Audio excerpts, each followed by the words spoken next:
And next thing you know, the kids are acting out a lot of this, right? That's what happens.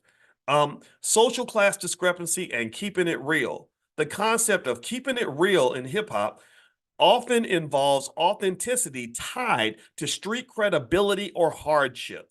So you keep it real by showing that you got street cred or that you done been through some trauma.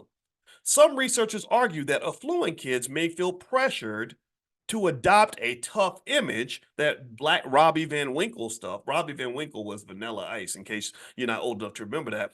A tough image, even if it doesn't reflect their reality.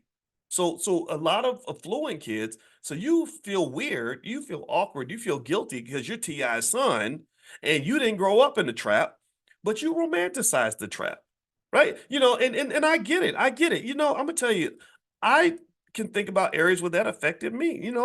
I have pictures. It's crazy. I'm in Killeen, Texas, doing the speech, and I'm thinking about my early formative years in Killeen. That's how I became a Cowboys fan. By the way, you should pray for me because the Cowboys suck.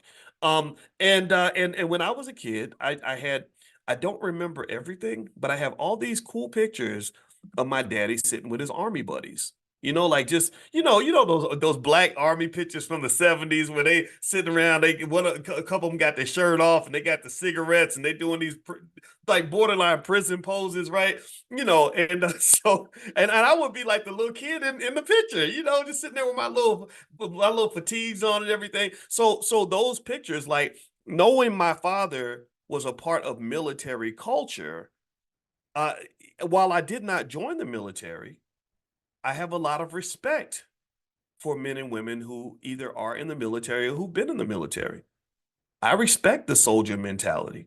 I respect the mindset of a warrior.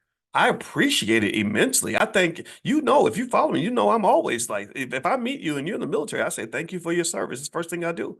I put what you guys do ahead of what I do because to me, there's nothing more noble than being willing to pick up a gun and defend something that you love and something, people that you care about. I admire that. Well, where did that come from? It came from watching daddy. It came from those old pictures. So if my daddy had been, I don't know, maybe if my daddy had been something else, I would be thinking about that, right? I would be glorifying that. So I think that you got to be really careful. I think that D1 does a good job of explaining the difference. He said there's a difference between you reflecting on how hard things used to be versus you glorifying it, right? If you talk about it like this is what I used to do, I don't do this anymore, that's one thing. But if you say this is who I am and this is what it means to be a boss, well, then you're toxic, Rick Ross. That means you're not helping anybody. You're harming your community when you talk like that. All right. So let me keep going here. Let me keep going. All right. So the next thing I'm going to read here is materialism and criminal aspirations.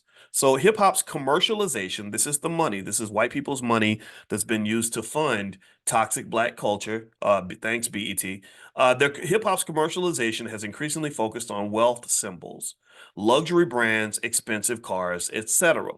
Again, this is why we talk about financial consciousness. You must be conscious of how they influence your economic desires, which can foster a materialistic goal amongst young listeners.